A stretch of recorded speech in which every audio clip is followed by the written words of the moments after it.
Hi guys, co-host Rudi and I again. We want to give you a quick update about what's going on in Iceland because Shizzy's going to hit the fizzy there again, probably in a very short little while this summer. So it doesn't look like it's ending this summer, like the University of Iceland professor Thorvaldur Thorvaldsson has said. He said it's going to end. If this current eruption that just ended a few days ago will end, it's going to be over in the Sutnuka crater series, and basically that would be a relief for Grindavik and Swartsengi and the Blue Lagoon, but that does not seem to be the case. The Icelandic Meteorological Office has released an update, and they're saying the speed of the land rise that is happening right now is higher now than before the eruption, the last eruption that started on May 29th. And basically at a similar rate that it had at the beginning of the year. So it's not slowing down. It doesn't look like that this system is clogging up. That system, you know, this shallow magma chamber that is underneath Swartsengi is being fed by a deeper laying magma chamber. And Thorvaldur Thorvaldsson thought basically that these tunnels might be clogging up and that less might be coming up. But if it's the same like at the beginning of the year, and we've had multiple eruptions since then, it doesn't look like it's going down. And look at this graph here. This shows all the events, and this shows how steep the curve were with the land rise. So with the magma that was filling up in the shallow magma chamber. And the last curve, you see this like a U line, the red one at the end in June.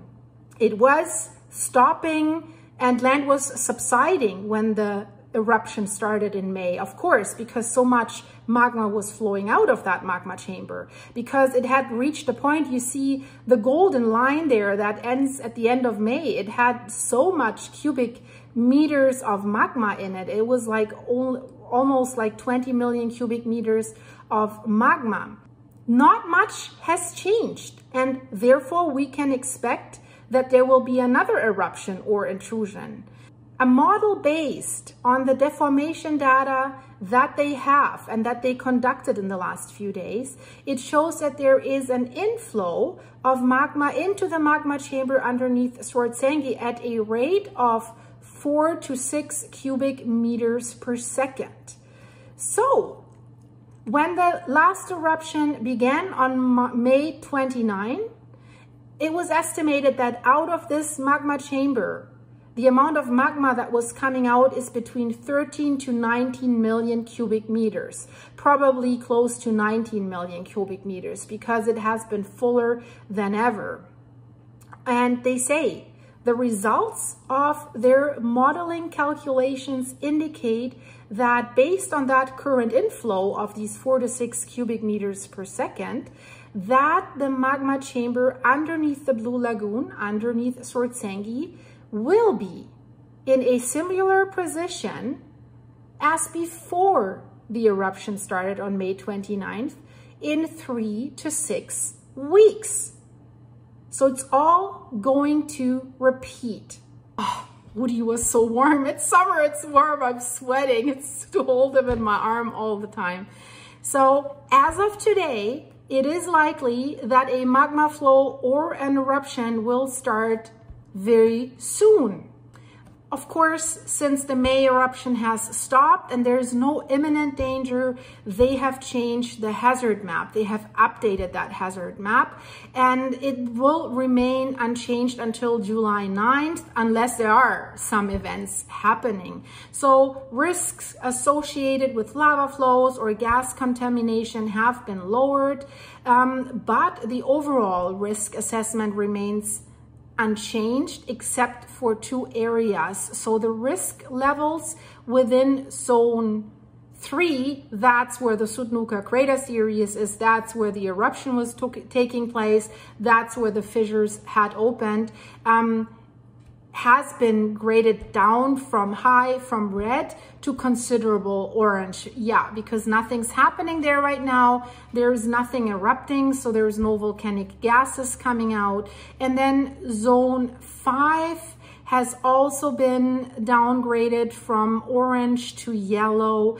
There we had the lava flow as well, but that area, there was no critical infrastructure. Zone 1 was the one where the volcano was going out with a bang when the crater stopped erupting. It was really sending a huge amount of lava towards Swartsengi and almost reached Swartsengi. It was flowing over the dam there, the defense wall, and was really causing trouble. And they tried to cool it down with water and dozers, and they were very happy that the eruption ended, because otherwise Shizzy could have hit the fizzy when it comes to the power plant, and then the Blue Lagoon that's attached with this. And imagine that catastrophe, that the Blue Lagoon would not be able to be open. Oh my God, right?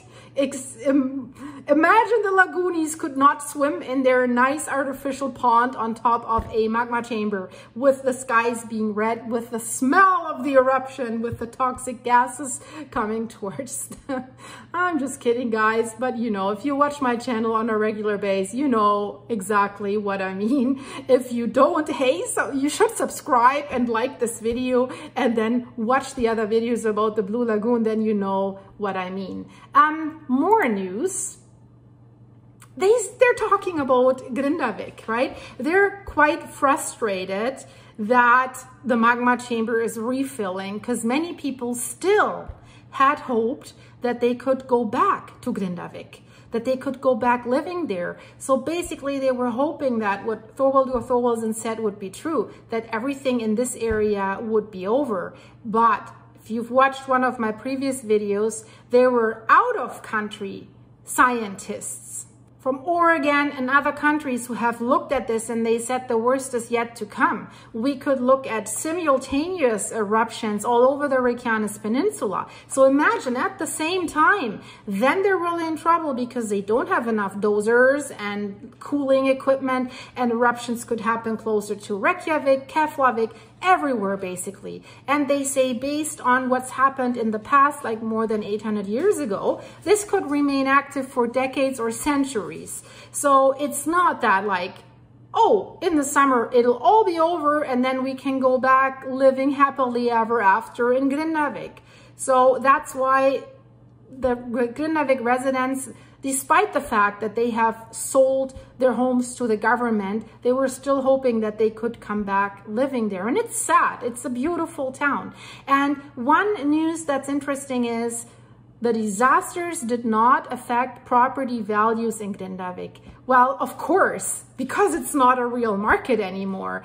Basically, the properties have been bought out by the government, the Katla company that was formed for the purpose of buying out the homes from the residents. So they bought them out to assessment value that they had before everything started on November 10th. And then residents were fighting that the assessment is high, and because it's combined with the fire insurance assessment. And so of course it didn't go down yet. And probably they will keep it up artificially. If they would let the real market define the value, it'd probably be close to zero. I mean, there'd always be someone who would think, oh, this is a bargain, I go or I buy there. Little bit of lava might flow through my house, or a crack might open underneath my house. So yeah, it's not a surprise that it hasn't come down. In other rural areas, property values have increased. And, you know, when all the Grindavik people that knew they were displaced from their hometown were trying to get into the market elsewhere, prices were coming up in other areas.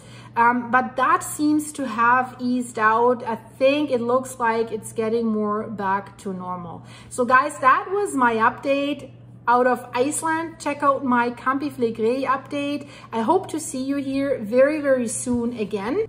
Rudi and I, we say thank you and have a great day. Be safe wherever you are. If you want to support my channel a little further, I have a site, buymeacoffee.com. There you can buy us a coffee so that we stay awake and ready for what's to come. The link is in the description of this video, and thanks for your support through the supers here, guys. You're awesome. I love you guys. I see you very, very soon. Bye-bye. What do you say? Bye-bye? No, I don't. don't want kisses, no. Bye-bye.